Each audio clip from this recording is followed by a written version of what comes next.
That's it, man. Game over, man. It's game over. Oh, no tears, please. It's a waste of good suffering. Fairly alarmed here.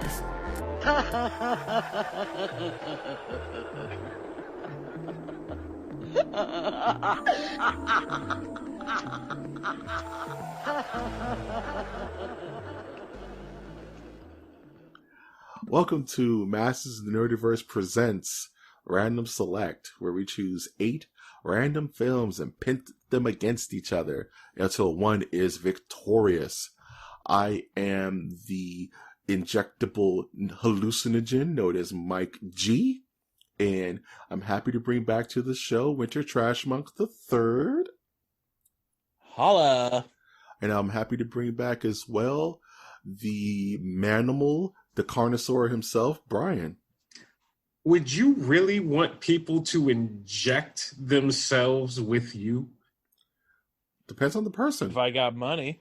Yeah, depends on the person. Touche. Yeah, okay, man. go on, man. Sorry. Yeah, I was thinking DNA cloning and like, dude. I could be that mine, Bella Delphine. but- I could be Bella Delphine 2.0. Come on.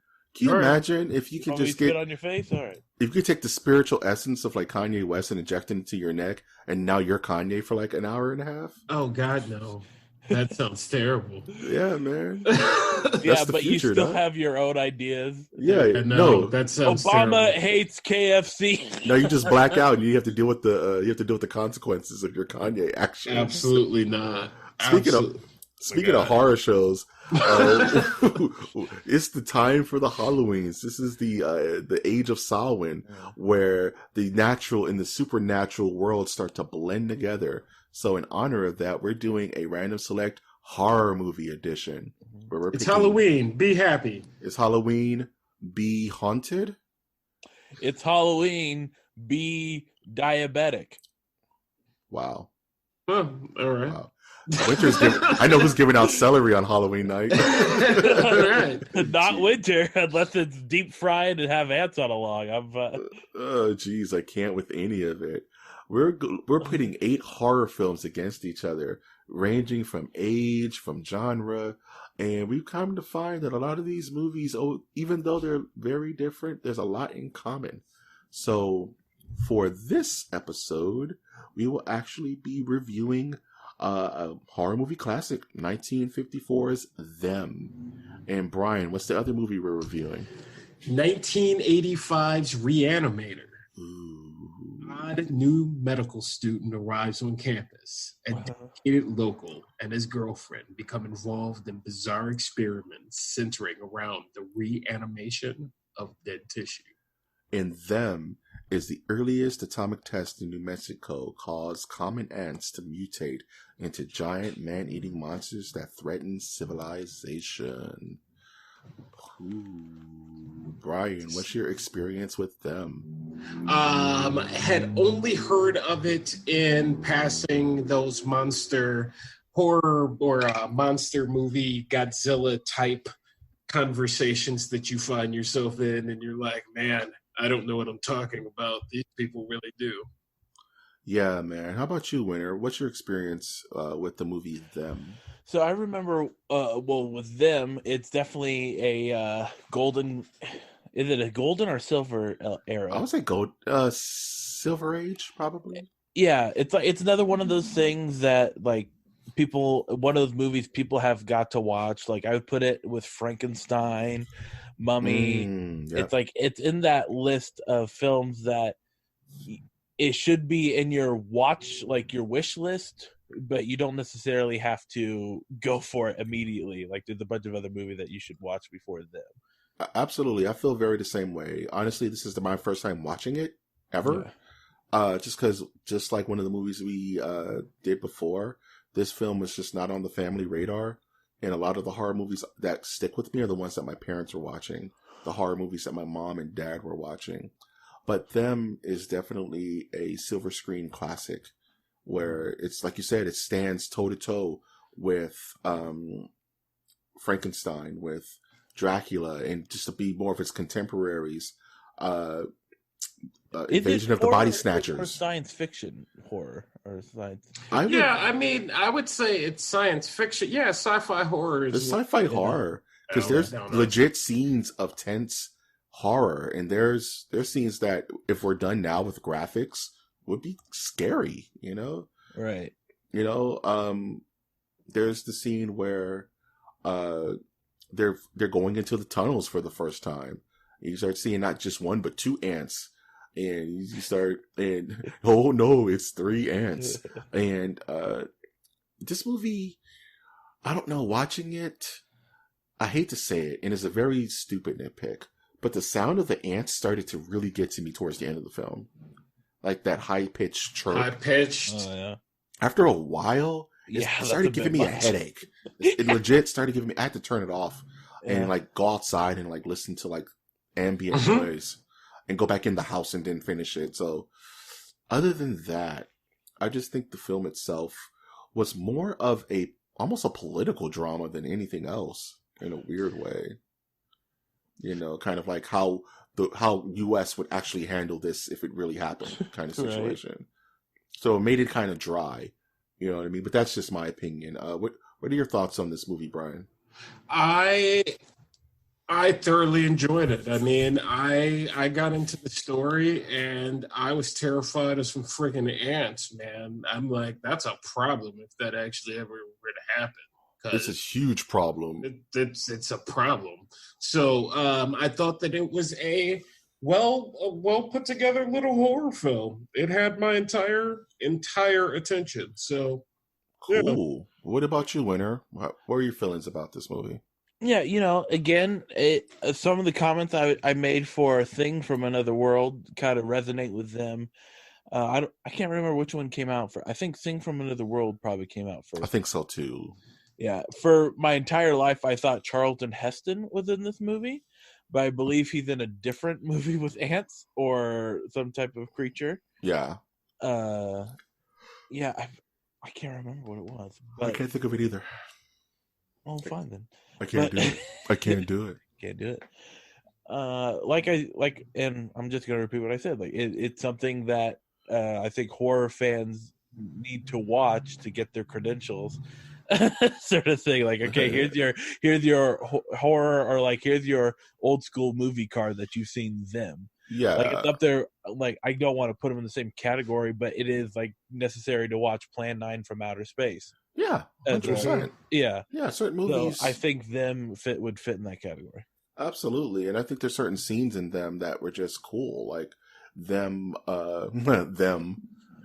finding the first ant, and having it throw the mandible of the guy's skeleton out of its mouth, and like, oh geez, it picked that guy clean. You know what I mean? And yeah, one thing I didn't like is kind of low key misogyny in the film, where it's like, the female scientist, they weren't trying to let her do anything in this movie. Again, another interesting cultural change from what we normally see. So again, I think that's how come I was watching it. It's not specifically for that, but it's just dealing with themes that we don't have to deal with anymore, or right. we don't really put on screen. Yeah. For the Earth to see and to glamorize, but on the same caveat, I do like its approach to science. This is a scientific film, and they try to use scientific methods to solve this problem. There's no way they got all those ants. There's no way they killed all those ants. At least one princess got out. The Earth is screwed, dude. There's no way. And that's one thing I didn't like about the movie. It's like how it wrapped up in this neat little package, because not having seen it, no one's talking about them. So I was like, how is this going to end? Is it just going to be apocalyptic? Are we just have to deal with ants now? Is that the situation? Like, how is this going to end? Like, what is going to... And then it ends and it's like, well, this is the first time, but it may not be the last. The horrors of nuclear power.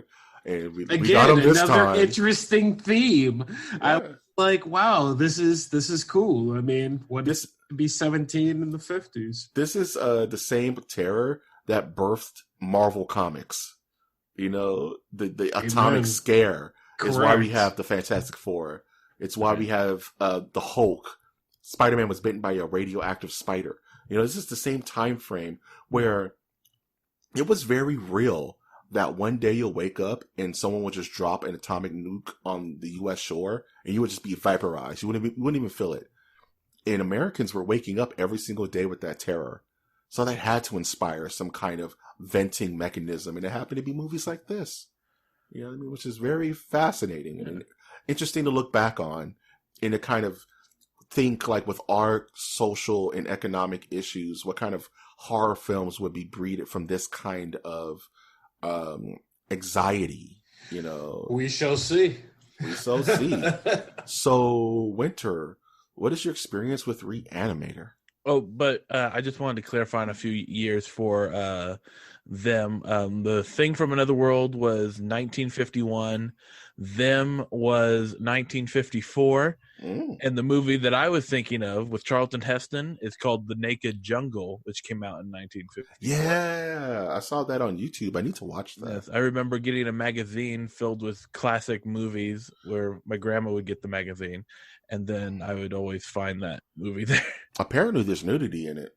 Yeah, that's why I know about it. Wow. I'm a young kid.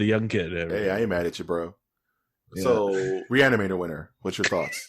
Okay, Re-Animator. I've had an interesting experience with this. I watched it on Hulu about 4 years ago, and I remember like hearing about it back when I think with A&E or History Channel did like the top 100 horror movies. Yep. And they told me, and the one thing that I remember the History Channel or what this show was talking about was a particular scene in the movie. Like the scene, Doug. The scene.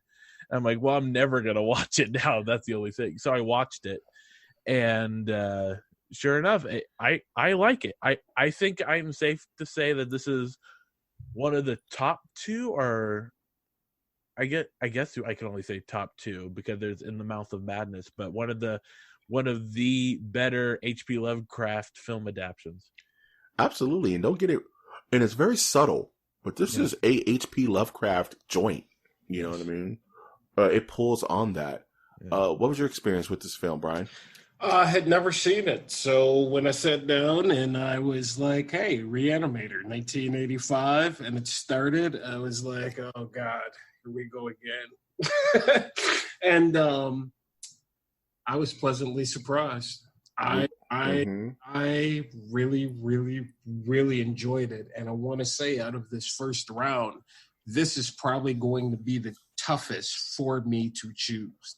At this moment right now, I'm not quite sure. It could go either way, but it was a really, really good film. Is this your dark horse, you think? No, for the first round? I'm not going to call it a dark horse. I didn't have any real expectations either way, but I enjoyed it way more than I expected to. And when I mean enjoyed, it's not necessarily scary, but it's a roller coaster, man. Dude, like the dude's bringing human bodies back to life without regard.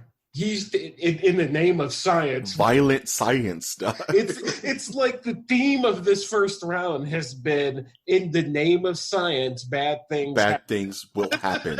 So forget all of your thoughts. Science must grow, Doug. Yes. So yeah, it's a good film. I remember the first time I saw this movie was in college. And it's one of those things where you had a house party and everybody's there drinking and music and just college life, right? Just going nuts. And we were all sitting on a couch, just out of our minds, right? Just chilling. Music's playing on the background. And it's like 4:00 in the morning. We're all just half asleep. And someone puts on Re-Animator. And literally everyone in the party just woke up. And was like, what the F is this, man? Like, why did you put this on?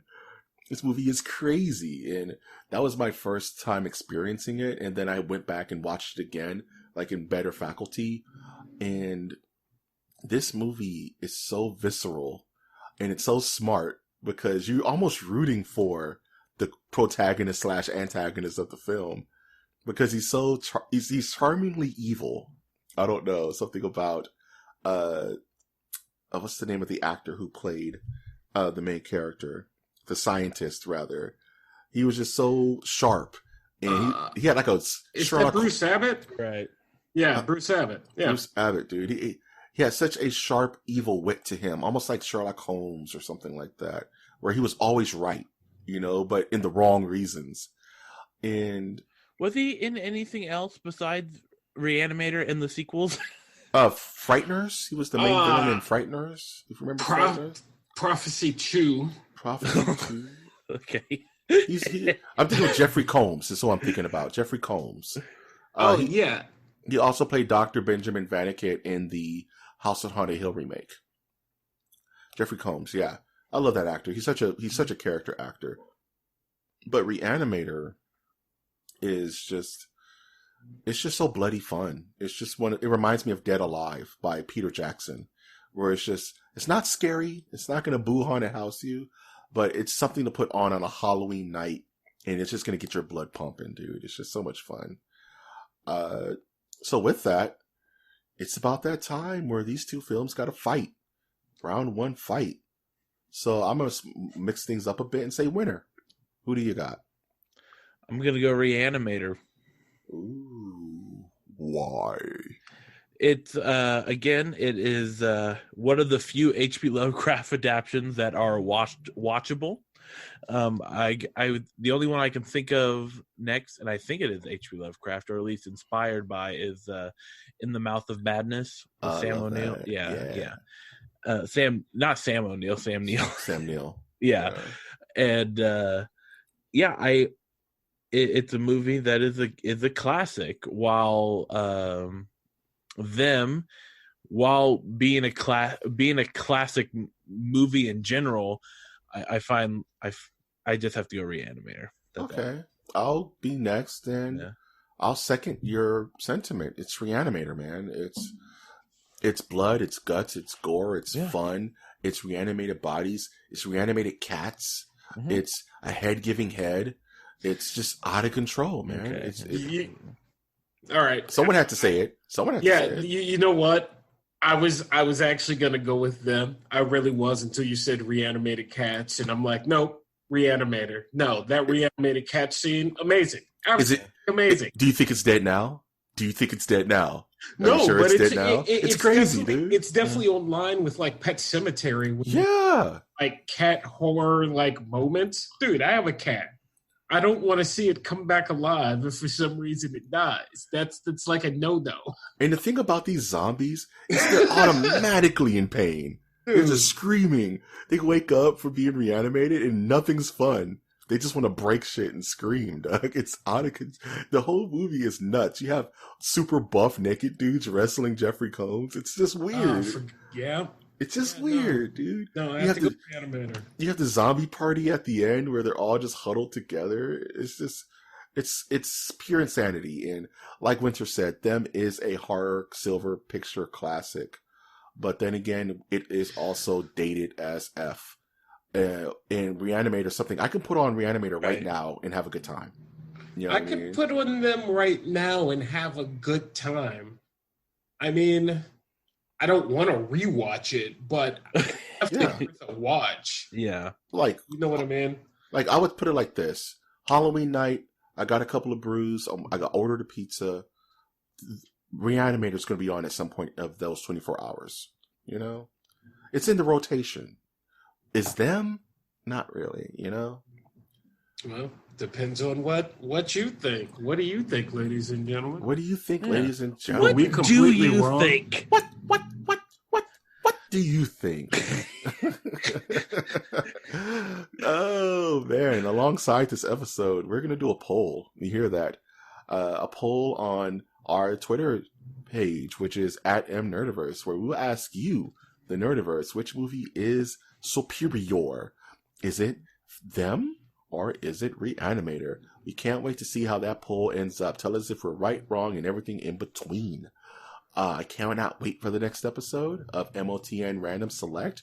And I would love to thank Brian for being on the show. Thank you for having me, and I hope you all have an Alice Cooper of an evening.